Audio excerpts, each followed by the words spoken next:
YouTube and Snapchat and rumbling fuck, shake your tits and swing your dicks. Welcome back to another Friday, and your reward is another jack-o'-lantern licking episode of your favorite internet sensation with libation, the Friday Wrap-Up. Before we get today's show kicked off, I want to tip my hat to today's libation. You know what? I had to go with the old tried and true today. Little Jack Daniels and a 47 glass. So as I lose, to drink up and be somebody. Delightful. Well, what a week, kids. What a week. Well, we're 1 week away from Halloween. Okay, so, you know, getting ready early. I got one of my official Halloween t-shirts on. I even got a Halloween Yankee hat. Don't worry, I have another one for next week, too. But yeah, you know, I love this time of year. Like I said, Halloween's my favorite holiday. Unfortunately, I feel like I don't really get to enjoy October as much as I'd like to. Or at least the Halloween stuff as much as I'd like to. Yeah, October's a funny month for me. But, yeah, I'm usually working like a slave. I was on the road again this week. I was actually gone for almost the entire week. I got back late last night. I was in Saratoga, which, you know, I had to go to another trade show. So, of course, yes, Fats and Flats. It was a fucking, I mean, this one was like a fucking liberal hell, and everybody had TDS syndrome. Like, they had, like, these panelists, and it was in the same room that I was in, so I was forced to listen to them. Holy fucking shit, when I say liberal hell, everybody had TDS syndrome, you know, orange man bad, like, it just, I'm sitting there going, holy shit, these people all need fucking medication, okay? Like, lithium is a wonderful fucking thing. All these fucking liberals need a straitjacket and about 30 cc's of fucking lithium. Okay? But outside of that, I actually like Saratoga. I've been there a couple of times. You don't really feel like you're upstate in Saratoga. You know, you got the track, and I know where all the underground like casinos and gambling parlors are. They got a pretty cool nightlife up there. There's a little bit of this, you know, running around, which is nice. But the downtown, the shit is really nice. It's you know, there's a lot of Libtards and shit because you got the art center right there, and you got Skidmore College, whatever the fuck it is. So you got a lot of fucking libbies.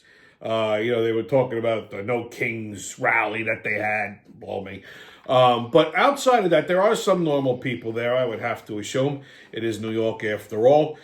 But like there's a really nice little like downtown area, like bars and cafes and restaurants. Some of the restaurants are phenomenal. One of my favorites is down there, which I've mentioned before, Hattie's, but we'll talk about that in a little bit. But yeah, no, I really like it. It's picturesque. I was actually toying with the idea of, you know, renting an apartment in one of those downtown buildings because they're really nice. Just to have a crash pad, you know, something to go to. Maybe rent it out during, you know, you sublet it out like an Airbnb during track season. Probably cover my nut for the year. I don't know. I've been kicking the idea around. But it really, if you've never been to Saratoga, New York, do yourself a favor, go. Everybody thinks Lake George. Lake George is nice for what it's worth. But me, personally, I think Saratoga is a little bit nicer. But that's just me.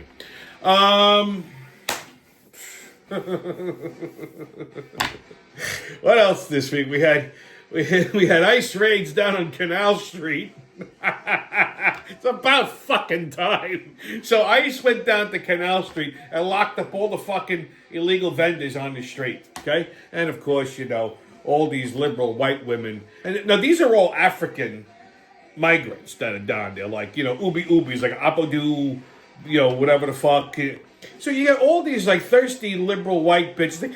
These motherfuckers are cartel. I mean, they're slave traders. You know, they sell women into bondage and shit. And they would just as soon kidnap you, drug you, slit your fucking throat. And these stupid, thirsty white bitches are like attacking the ICE agents. And you could, even though the ICE agents are wearing masks, you could see it in their eyes. They just want to take the back end of their fucking rifle and go, bam, right in the forehead. Okay? Which, you know something, at this point, I don't think anybody would fucking blame them. Okay? But yeah, Tish James pleaded not guilty to her indictment. Big surprise there. I'd love to see what her defense for this is, because I told you last week she totally fucking incriminated herself. But yeah, it's been a week. It's been a week. Libtards, Staten Island, and TDS. You better strap in for this one, kids. All right, kids, get your tickets out. We're about to hop onto that maniacal, magical express of the mayhem and fuckery. The crazy train's about to leave the station. Oh, what? Woo-hoo! First stop, New York City. Fucking mayoral race 2025. So, Mayor Motherfucker endorsed Governor Nostrils. Well, hallelujah. And fucking Curtis Sliwa still will not drop out of this fucking race. Now, let's speak on this a little bit, okay? There is absolutely no fucking way, no clear path for this guy for victory for this guy. He is polling at 13%. Okay, I'm polling higher than him. I'm not even in the fucking race. This guy couldn't win the race if he was running against himself. He's got no shot here at all. None. Pollsters are saying that if Sliwa was to drop out and that 13% shifted to Cuomo, he comes within spitting distance of Mondami, which is pretty fucking close. So everybody is calling on him to fucking drop out, myself included. Because let's not get it twisted. I am not a fan of Cuomo whatsoever. We all know this. You know, I think the guy's a clusterfuck and a half. I said out of the three fucking bowls of shit, he's probably your best bet.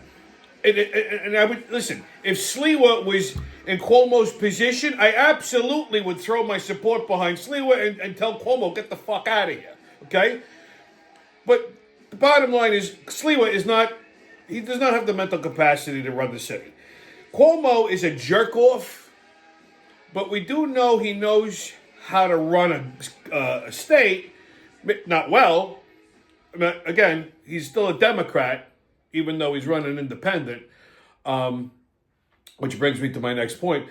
And he's still going to lean towards lefty Democrat policies, but he's not a fucking socialist. I mean, listen, de Blasio fucked up the city. Adams fucked up the city even more. Cuomo will fuck up the city even more than Adams, but he won't fuck it up as bad as Mondami. Mondami will bring the city over to its fucking knees. It'll be completely destroyed. Okay? At least if Cuomo is mayor and they run somebody else in 4 years or whatever it is, you have a shot at redeeming it. You see my point? Now, to that end, like I said, Cuomo is still a fucking Democrat. If Sliwa was... Now, I can't take credit for this point. Anthony Cumia made this point on his show the other day, and I agree with him to a degree. I mean, yeah, Cuomo would be a fucking disaster too. If Sliwa won, he's just not... He's not capable of running the city, but I got a better chance of winning this fucking race than he does. Now, because Cuomo's a Democrat, the people who are supporting Sliwa, I'm not convinced they're going to, that whole 13% is going to shift to Cuomo, because the people that are supporting Sliwa are fucking stone cold Republicans. I mean, I am a stone cold Republican, but I also have a functioning fucking brain. Anybody who's supporting this guy, I'm sorry, I get it, he's a Republican, that's probably a better choice, but he's got no shot yet. So we have to look at it practically, okay? You want to take half bad, half good, or a fucking disaster. So to that end, I'm not convinced all of Sliwa's support would shift to Cuomo. Let's be fair, let's say half. So at that point, Cuomo still ain't going to win. So I see Curtis's point here a little bit. God help me. I mean, it's a credibility thing at this point. He says he's going all the fucking way because he's got nothing to lose, right? Why is it his problem that Cuomo can't win?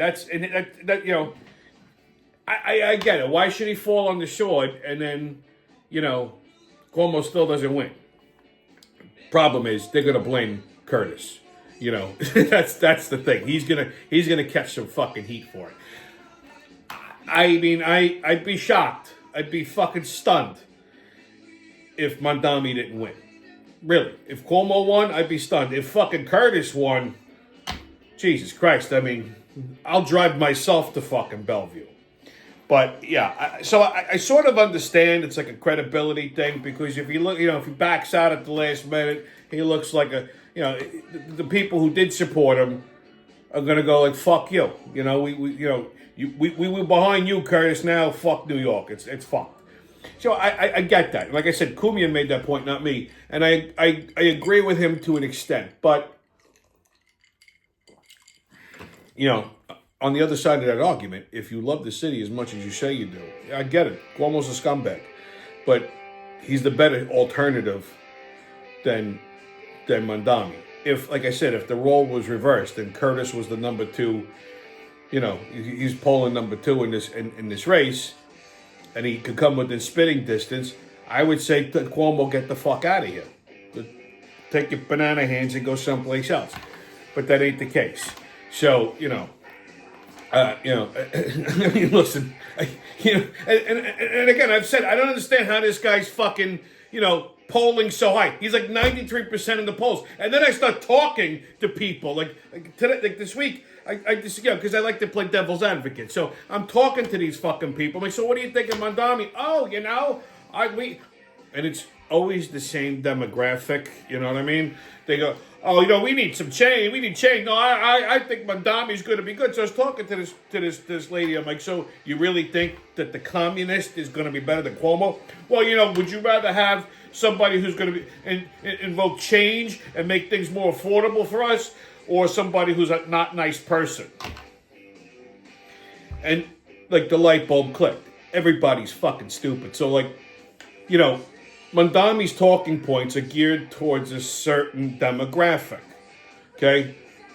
Young liberals, black people that are not successful. I'll fucking say it, okay? There are successful black people, doctors, lawyers, professionals.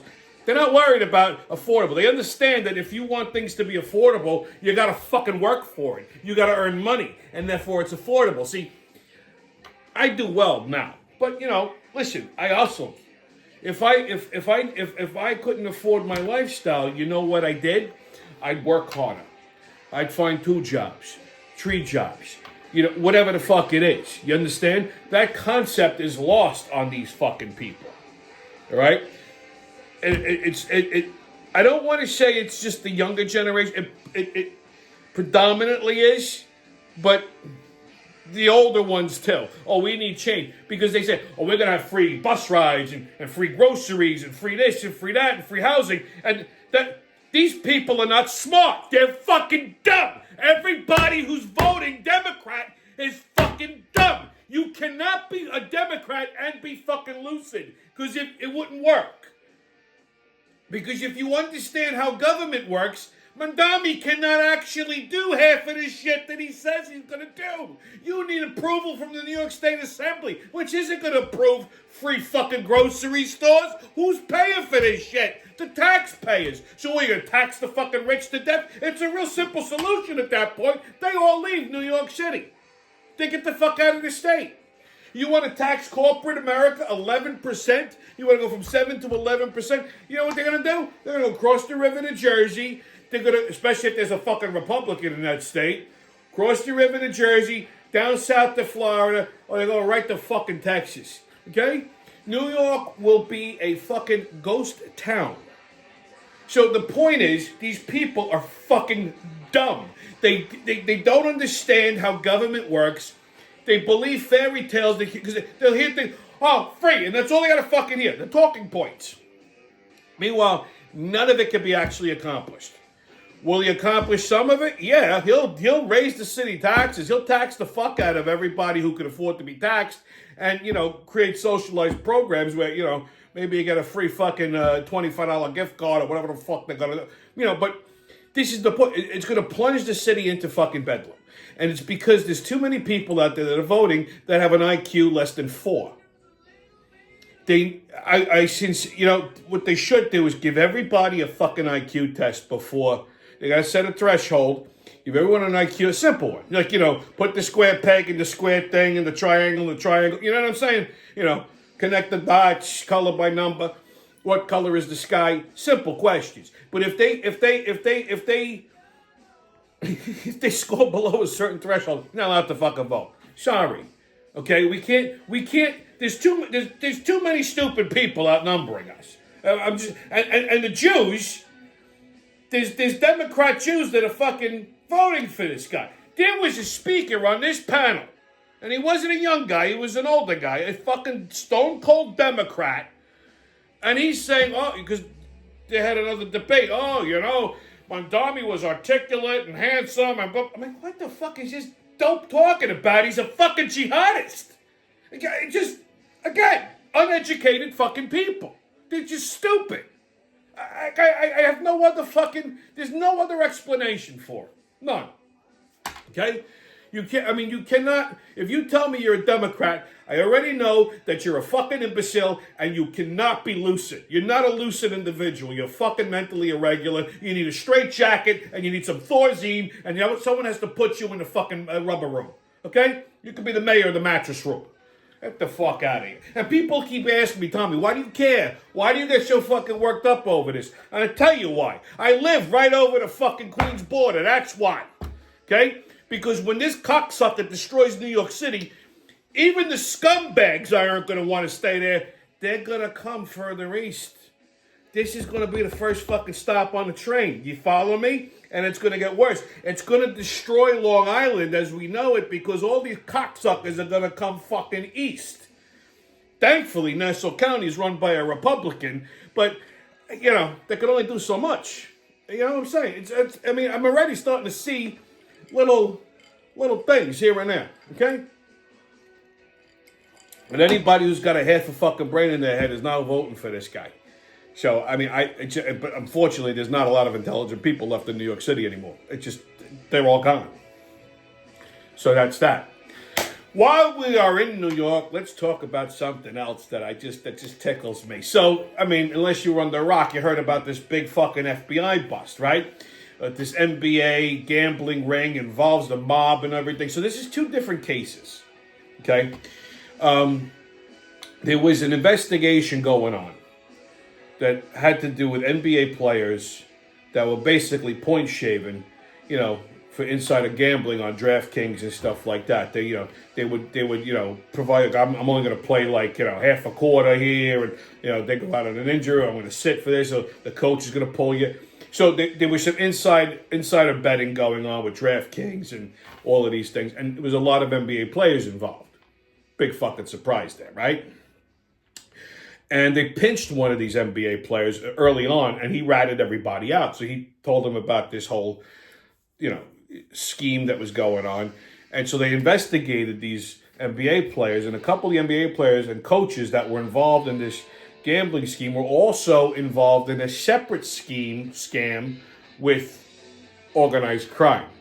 4 out of the 5 families. So, you had the Gambinos, the Bonanos, the Lucchese's, and the Genovese. I don't know what happened. Nobody invited the Columbos to the party. I don't know why. But, so, some of these were retired NBA players. Some of them were active ones. One of them was the coach for the Portland Trail Blazers, Chauncey Billups. So what they were doing is they were acting as honeypots in these fucking, high stakes poker games. So here's what a honeypot is. It's a lure.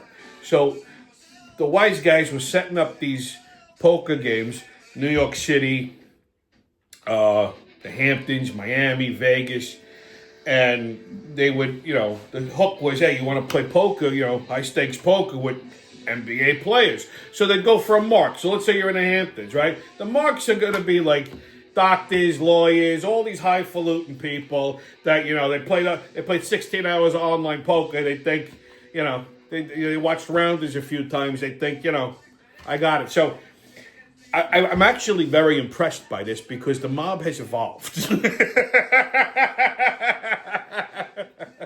Usually they bring in a fucking... Now, I used to deal blackjack when I was a kid in poker, and I was the fucking ringer. You bring in a ringer as a dealer, you know how to fucking run that deck, But this time they used the fucking technology. They had X-ray poker tables. Fucking tables reading the cards. So when you play, your 5-card flop is up, or your hole cards are down. It's reading your fucking hole cards. So when you put your fucking cards down, the chips had cameras in them. So even if you're looking at your, if you don't have them down, you're looking at your cards, you got them covered. The chips are right here. They're picking up what's on the card. The cards were marked, and the only way you could see them is if you had special contact lenses in where you could see the mark. So they had this 7 different ways to go, and I guess the signaling or what have you. And everybody, including the NBA players, were in on the game except for the mark that they picked up. So let's say they picked up some fucking neurosurgeon, right? Who's making, fucking $8.5 million a year. And they're playing fucking, $500,000 a hand, $1 million a hand. And this guy now he's in the hole, he's upside down by 20 mil. Now, that's when the boys come out and go, okay, you know what, listen, Doc, and I'm sure they throw him a few hands, make him feel good, because if you keep losing, you're going to stop. So you win a hand, you lose 2, you win another one. So you sucker them in, and they start making big bets, right? They go all in, they're chasing it. Now they're in a hole. And that's when the guys, tap you on the shoulder, like, okay, you got to cover, you owe us 20 mil. You got till tomorrow to cover your fucking back cash. And if you can't, you can start paying the fucking VIG every week. And if you go, I'm not paying it, then you get your fucking thumbs broken. So, that's, and, hey, listen, I don't see a problem with that. No, first of all, no one has ever put a gun to anyone's head to ever play poker. Guy's a fucking mark, he could, he can afford to lose it. Now, I just think that this is a fucking brilliant fucking scam. Would I do it myself? No. I'm glad I'm not the mark, but I'm not impressed by playing poker with fucking NBA players. Some of these people are, and I know the type of people that are. So, it's nobody that's a street guy, that's for sure. So it's a fucking brilliant scam. It was probably going on for forever. And they would have never known had they not been investigating these NBA players for this insider DraftKings thing. So the mob was not involved in that. It was a separate thing that all of a sudden got, they got turned on to it, so they started a second investigation. So it's actually 2 different busts by the FBI. And so the FBI was, on TV talking about, and I haven't heard feds talking about, the mob in a long time. I don't know if that's a good or bad thing, but you got like people like Cash Patel and all this, La Cosa Nostra, right? That's what it's known as. I gotta be careful how I phrase it. that's what it's known as on the inside track. Made movies and shit like that, and they over glorify La Cosa Nostra. But if you're gonna say it right, or don't say it. If you say the mob or the mafia, people know what the fuck you're talking about. Okay? Wise guys don't call it the mafia. It's just, that's a slang term. That's, a common term. I mean, do they really call it La Cosa Nostra? Maybe they did at one point. I don't know if that's still a viable term. But then again, none of my business.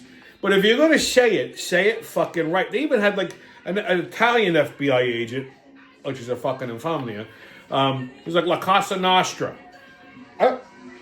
And Cash Patel was called La Casa Nostra. I'm like, he's speaking 2 different fucking languages here. Okay? It's Cosa. La Cosa Nostra. It means our thing. Okay? And the history lesson behind that term was because the mafia is strictly Sicilian. And then the Napolitans had, Mano Nero, the Black Hand, and that the way it was in Italy, it's clannish, right? So when they all came here, they were all, you had Calabrese, you had Napolitan, you had Sicilian. Now, the way the old Mustache Pete's used to run it, you couldn't be a made guy unless you were fucking Sicilian, but that doesn't translate well over here. So, when Luciano changed everything, it wasn't really the mafia anymore. That's why they don't use the term. He's like, this is like, it's not the way the old time is. That this is our thing now. We're gonna do it our way. La Cosa Nostra, and that's what like the Chicago outfit was actually called the Chicago outfit. It wasn't called the Capone family because Al Capone, most of his fucking crew were all non-Italians. I'm a little bit of a history buff, so that's why I know these things. There you go. The more you know. Useless information. So 5 families, well, 4 of the 5 families are back. And this isn't going to really go anywhere. You know what's going to happen? A couple of people are going to magically disappear, and they're not going to be able to make a big fucking case about it, and it is what it is. While we're in New York City, let's make one more stop. Let's go across the fucking river to Staten Island. I love this story. So last week or 2 weeks ago, this 19-year-old kid beheads his mother's live-in boyfriend. Like, he kills his mother's live-in boyfriend and then fucking decapitated him. Okay? Not only did he decapitate him, but he takes the guy's brains out and puts them in the fucking blender. And then shows his 16-year-old sister. Holy shit. They found a spoon they found the head on the counter with a fucking metal spoon in it. He's scooping it out and putting it in the fucking blender. What the hell kind of... That's like next level rage. You know, I mean, and that's me saying that, okay? Like, that's... You really hate this guy, okay? They said that this kid has been on antipsychotics since he was little. Like, he has visions and stuff. He might be fucking possessed. Who knows? But, like, listen, what the... I mean, and the mom is crying. She said, you know, her boyfriend tried to take him fishing and, you know, tried to, you know, open up to the kid, see if he, you know, help him out. And, I mean, 19, and then he brings his 16-year-old sister and shows, oh, look what I did. So now the sister's going to be fucking mentally irregular. This is why the mother's at work.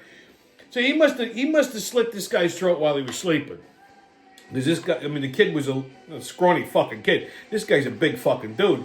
So he decapitated him, fucking cut the top of his head off, scoops his fucking brains into a blender. When they took the kid out of the house, because the daughter panicked and called the mother, told her what the son did. The mother calls 911. They take the kid out. He's covered in fucking brains and blood. So I guess they didn't put the fucking lid on the blender. So not only is he crazy, but he's also fucking stupid. Brains all over the fucking place. Could you imagine the fucking NYPD cops that went in? They must have all taken turns vomiting on the fucking lawn. But what the fuck are they putting in the water in Staten Island? Everybody over there is a little fucking irregular. That I know, okay? But this is like next level fucking crazy. Let me give you guys a piece of advice. See, I was never one for dating women with kids. It happens, but, you know, if you're dating a broad and she's got kids and one of those kids is taking antipsychotic medicine, don't date her. Get the fuck out of there. Go. Because they're all... At some point, this kid's going to fucking kill you. Okay? And in this guy's case, turned his fucking brains into a milkshake. My God. Holy shit. I'm telling you. It's all the fucking garbage fumes and Staten Island is making people mentally irregular. Speaking of mental irregularity, next stop, Washington, D.C. So Trump is renovating the White House, and the Democrats are losing their fucking mind. Now, he said he was going to do this. Oh, the fuck, oh my God, because he tore down the East Wing, which was an addition to the White House. It was a 20th century addition to the White House, which was poorly done. It was in need of renovation anyway. So Trump's thinking, he goes, we don't need, the East Wing it wasn't housing, it just had offices. We can move the fucking offices to another building, which is what he did. The White House does not have a ballroom. Whenever they had an event, they'd have to fucking erect a tent, you know, a big fucking tent, which costs money, and then, you know, pump air conditioning, heating, and porta potties. You got fucking dignitaries pissing in a porta potty. Like, you know what I'm saying? It's undignified. We're the United States. How does the White House, that's hosting functions, not have a fucking ballroom? You know what I mean? So it costs more money to take this thing up, put it down, hey. And so Trump goes, we're gonna make a big beautiful ballroom. We don't need the East Wing. We're gonna move the offices. So he's tearing it down, and he's building this beautiful grand ballroom. And the Dems are losing their fucking mind. Please spare me the phony outrage. Okay, when Obama did it, see, Obama spent about $400 million to renovate a section of the White House to put in a basketball court so he could play fucking basketball. And that was funded by the taxpayer money. And the Democrats acted like it was the fucking greatest thing ever. Trump is not. This is his project is about $375 million, I think he said, and it's not costing the taxpayers a single fucking dime because he strong-armed donors to all fucking donate, and he's going to cover the difference out of his own pocket. It's not costing the taxpayers money. Obama's renovation did. And let's face it, they need a fucking grand ballroom. And like, these Democrats are just, anything that this guy does, they go fucking crazy. If he cured cancer, they complain he's putting oncologists out of business. You understand what I'm saying? So, when he's done, the place is going to be tremendous. It's going to be grand. It's going to be beautiful. It's going to come in at budget. It's going to come in on time. And he'll probably call it the Donald J. Trump Ballroom, which will make the lefties go absolutely fucking insane. They're gonna need a straight jacket and toilet seat. I know he's gonna name it the Donald J. Trump Ballroom. Trump likes to put his name on shit, and he's not a stupid guy. He knows that it'll be the Donald J. Trump Ballroom forever, and it'll make the left fucking nuts every time. No incoming president or will be able to change that. It would just look bad. You know what I mean? So the Dems are making all these fucking TikToks and videos with all this, fucking theatrical drama, and they're trying to be like Trump and curse. So Trump, because he's just a master troll, brings this up in a press conference. They say, they're trying to be like Trump, they're trying to curse, but you can't say the F word 7 times in one sentence. Once is enough, they can't curse like me, okay? I can curse better than anybody in the history of our country, that I can tell you. Okay, maybe not the Italians. The Italians have mastered it, but after that, it's nobody curses quite like me. I'll just put it to you that way. And they can't, because when he does it, it's natural. Again, because they asked him a couple days ago about the No Kings rally, and he goes, they're just fucking crazy. He just dropped an F-bomb, but it was casual. But it hammered. I mean, everybody laughed. But these liberals go fuck. I'm like, holy shit. Are they trying to make a point, or do they got fucking Tourette's? Like, what's going on? It's a beautiful thing. What can I tell you? All right, kids, your sports update. So, MLB World Series starts tonight. Dodgers and Toronto. I don't think anybody really gives a shit, but if you do, there you go. NFL. I need a sip first before I get into this. I've been waiting all week to talk about this. Before I get into who's playing what, the fucking Giants game on Sunday, okay, against the Denver Broncos. So they fucking dominated the entire game. I mean, right from the fucking first snap, boom, the Giants had fucking Denver locked down. And by the time and the fourth quarter comes around, everything that they did in the first 3 quarters meant nothing, because they got to the fourth quarter. Jesus, Mary, and shit stains. What the fuck, Dustin? What the fuck did I just watch? The entire defense in the fourth quarter turned into Helen Keller. I couldn't fucking. I'm sitting there in the bar, and I'm watching this fucking. The fourth quarter starts. It was 26-0. Fucking Denver goes for a touchdown with a 2-point conversion. I look at the bartender, Nicky, I go, here's where the fucking Giants blow this game. He goes, Tommy, you're crazy. He goes, it's 26-8. It's the fourth quarter. They got this. It's just a touchdown. It's not a big deal. Okay. Then they score it again and again. And the Giants, so the Giants answer back. It's 26-30. They come back with a touchdown. Dable goes for the fucking 2-point kick, 2-point conversion. We have a kicker that don't know how to fucking kick. This Irish guy, whatever the fuck, because, the Korean they sent away. I don't know what happened to him, okay?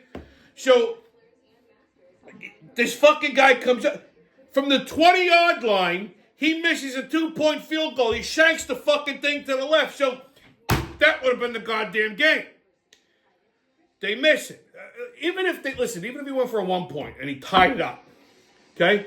The only thing, there was like 50 seconds left on the clock. I said, as soon as this guy fucking shanked it, I said, they're going to roll up the field goal unit. The fucking Denver's going to go for the field goal. You can't go for the touchdown. You win. You can win that game with a point. And what happened? Fucking Denver goes for the field goal. Bam, they get it. They beat the Giants by 1 point. The bartender looks at me and goes, holy shit, how the fuck did you know? Because I know. This team's been disappointing me since 2012. I know. The fucked up thing is, if I'd have called a bet in at the last minute and give me Denver for 1 point, they would have put me in a straitjacket until they had to fucking pay me. Unbelievable. Unfucking believable. Okay? The defensive coordinator should get fired and then drawn and quartered. I was like, what the fuck did I just watch? Okay? That's the Giants for you. Yeah. Salute, Mara. Fucking fake fuck. Anyway, Giants and Eagles this Sunday at 1 o'clock. I mean, I'm not holding out any hope for this game. I'm really not. I don't even know if I'm going to watch it, to be honest. Okay, because I'm still disgusted from last week. Jets and Bengals Sunday at 1. Bills and Panthers Sunday at 1. Saints and Bucks Sunday at 4:05. NHL Rangers and Flames Sunday at 8 o'clock. Islanders and Flyers Saturday at 12:30. NBA. So, opening day, baby. My Knicks did pretty good on Wednesday. So Knicks and Celtics tonight at 7:30. Nets and Cavs tonight at 7:30. Bulls and Magic Saturday at 7 o'clock, I believe. Okay, on Tommy's Pub and Grub Review. So I got a couple of places. Like I said, I like Syracuse because of the restaurant scene and the bars and stuff like that. So I found a couple of nice little bars, found a couple of nice little restaurants. So my new favorite bar over there is this little joint that I happen to come across. Now, you got Broadway, that's a main drag. You got Caroline Street, which is also a main drag for bars and restaurants. And you got Philia Street, which has some nice restaurants and stuff like that. But you got these little, like, off the beaten path side streets. So where my hotel was, I had to walk down one of these streets. So I come across this place. It was called 9 Maple, because it's on 9 Maple Street. And it's a little like, it was a nice little speakeasy type bar. Like, I mean, it's small, it's not big, but you walk in, you feel like you're in a speakeasy. Nice bourbon selection, whiskeys and stuff like that, dimly lit.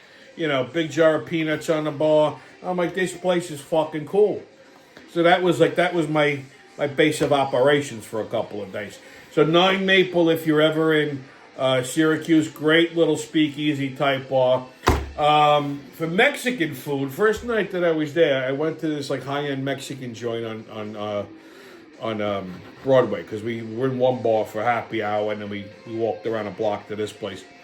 It's called Cantina. I had these Diablo short rib enchiladas. I don't want tacos or burritos, so something you could eat with a knife and fork, and enchilada is always nice. This had this Diablo sauce, which was like, the sauce itself was like a cross between a tomato, it was like a tomato sauce that was pureed with habanero peppers. So it had some heat, well, it had a lot of heat, and a little bit of sweet. It was kind of like my hot tomato oil, but with habaneros. So it had a nice mix of heat and the sweet. I mean, and the short ribs were just cooked to perfection. It just was fucking delicious.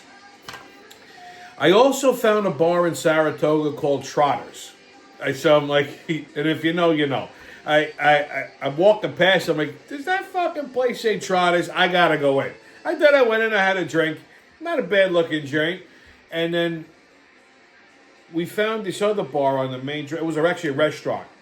It's a nice place. It's like an upscale like bar restaurant, mahogany bars and stuff like that. But they had the best happy hour in town. It was like, I don't know if they were 2-for-1 drinks or half price or whatever it was. But like me and one of my associates, so we're sitting at the bar, and I think he had 3 like Tito's and sodas. I had 3 Jack Daniels. Then we bought these other people a drink. And by the time I get the bill, it was $50. I looked at it, I went, am I fucking reading this right? He goes, holy shit, that was only $50? I'm like, yeah, Jesus Christ. I take myself out for a couple drinks today, $50. You know what I mean? I must have bought like 12 drinks, $50. I'm like, we went back there the next night too, and they had these. They did this thing like they had they took like fresh pasta and then fried it. Like they didn't broil it first. They just fried it. Like they used like fusilli or something, and it gets like crunchy like a Frito. And they tossed it with some seasoning, and they had these on the bar. Holy shit! I couldn't stop fucking eating them. They were great. I'm gonna do this. I'm gonna get some fresh pasta. You want to do it like something like spirally, like you could do with the wagon wheels, probably fusilli, ready, something like that. But it has to be fresh pasta. As I asked them, like, how do you guys do this? I said, because I know you can't fry dry pasta and get it like this. No. It has to be fresh. He's like, we get our pasta fresh. He's like, so, we freeze it and then we take it from the freezer, just drop it right in the oil, and it like crisps up like this. Fucking great. And then, of course, my favorite place we had to go. Wednesday night, I went to Hattie's on 45 Philia Street. That's the original Hattie's. And man, you could tell it was fucking amazing. Place hasn't changed. Food is still fucking lights out. Had a little chicken. Had some, red beans and rice, which I'll say my red beans and rice are definitely better.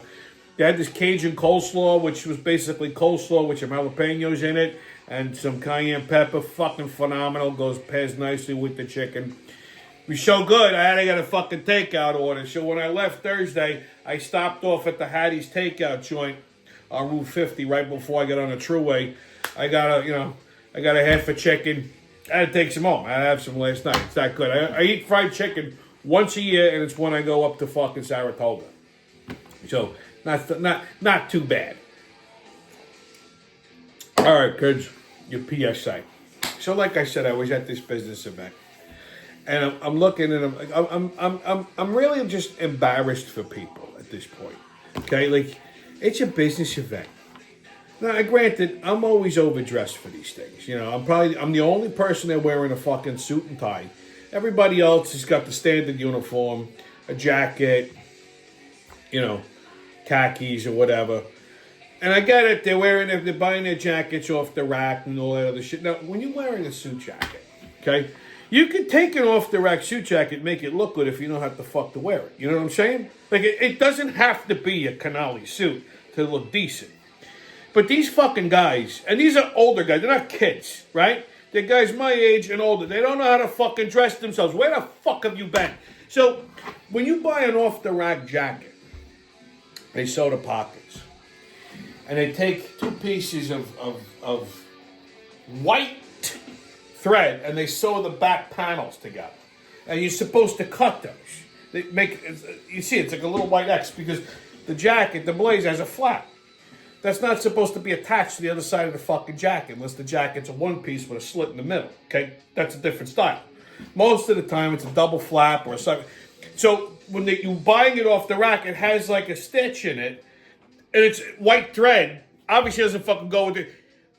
Any Momo knows to cut that. You take a scissor, boom, cut it. The thread comes right out and now your jacket looks right.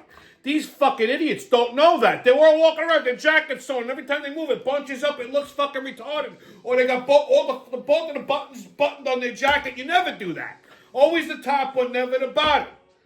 They all just don't know how to fucking dress themselves. And you're conducting business. They can't wear shoes. They all got these fucking orthopedic fucking black sneakers on. Now these are CEOs and CFOs of companies that control millions of fucking dollars.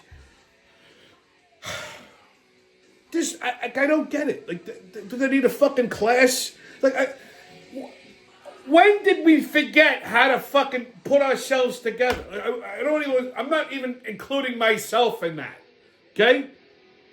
I don't understand how people just cannot fucking put themselves together. Listen, if you're a construction worker, all right, I understand. You don't really know how to wear a suit and tie. Okay? I got a friend that tells me I don't want a pair of slacks. Fine.